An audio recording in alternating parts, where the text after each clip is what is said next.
In Marocco e Tunisia saranno creati degli osservatori locali e nazionali per valutare la qualità del sistema universitario, la coerenza con le esigenze del mercato del lavoro e per favorire l'occupabilità dei giovani laureati. Sono gli obiettivi del progetto ISLA, Instruments at Support of Labor Market and Higher Education, finanziato dall'Unione Europea per una durata di 3 anni nel quadro del programma Tempus. Il progetto ISLA è stato lanciato ufficialmente il 13 marzo, dopo il convegno Alma Laurea Investire nei giovani, se non ora, quando? Organizzato a Venezia presso l'Università Ca' Foscari. Le projet ISLA va être, disons, une locomotive qui va nous permettre peut-être d'améliorer ce rendement externe de nos formations. À l'époque, l'université s'était centrée autour du savoir.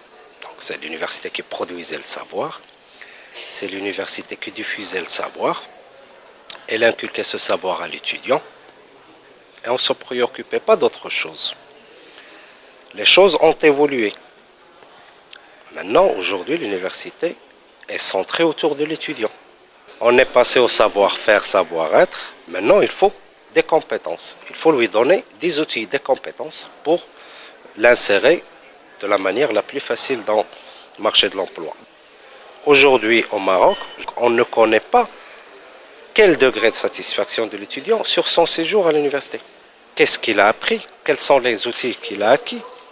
Quelles sont les compétences que l'étudiant a acquis? Et on doit le suivre. Ces données nous permettent d'évaluer notre système, d'évaluer nos filières, d'évaluer notre rendement, d'évaluer nos enseignements. Donc voilà ce qu'on attend. Il progetto di cooperazione euro-mediterranea, coordinato da Alma Laurea e sostenuto dall'Unione per il Mediterraneo e la Banca Mondiale, si basa su una stretta collaborazione tra dei partner francesi e spagnoli con le autorità governative marocchine e tunisine.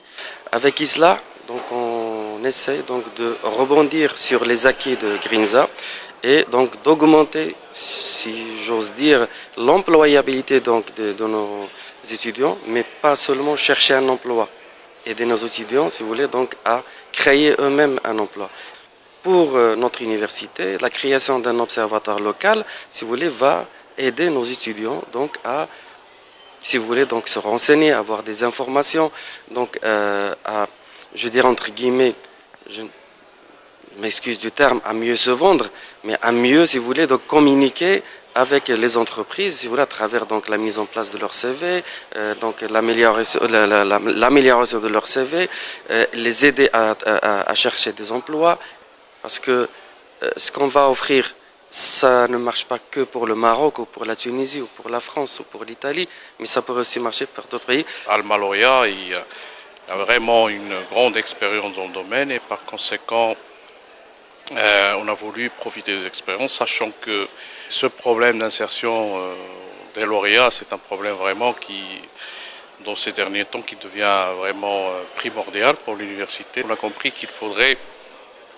donc donner beaucoup plus d'importance à ce côté de l'adéquation entre l'offre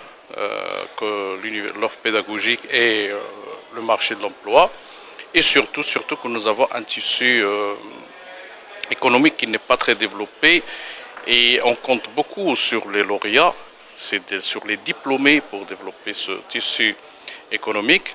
Notre politique de coopération internationale, elle est très claire.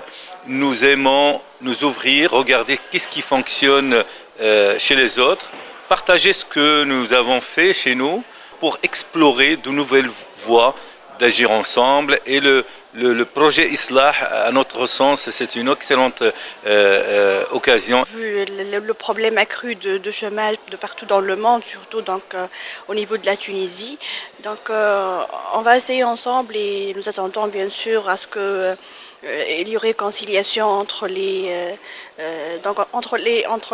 diplômés et l'environnement socio-économique de l'entreprise via bien sûr l'Alma Laurea.